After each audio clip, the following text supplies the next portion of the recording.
Денеска се одржи 19-та седмица на Съвет на община Струмица. Имахме 16 точки на дневен ред, една допълнителна съветнички прашания. Беше на дневен ред програмата за работа на Съветът на община Струмица за 2019 година, даване за съгласност на обезбедни финансови средства за попълнуване на работни места съгласно годишния план за вървотворение за 2019 година на община Струмица.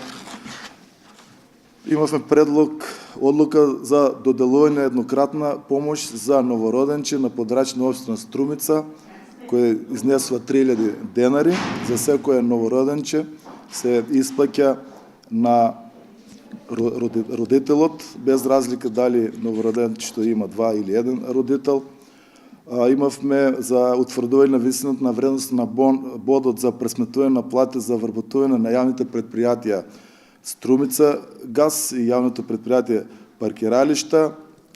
Предлог план за запишуване на учениците в първа година в средните общински училища в община Струмица и одлуки за утвърдение на потребите от донесуване на урбанистични плански документации за прошируване на планските обхвати.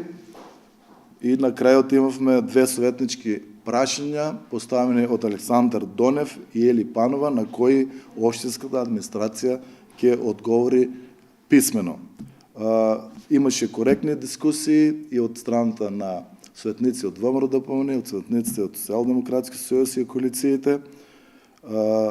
За сите точки, освен за втората точка, съгласие едногласно. И ова седмица на Советот помина во најдобар ред.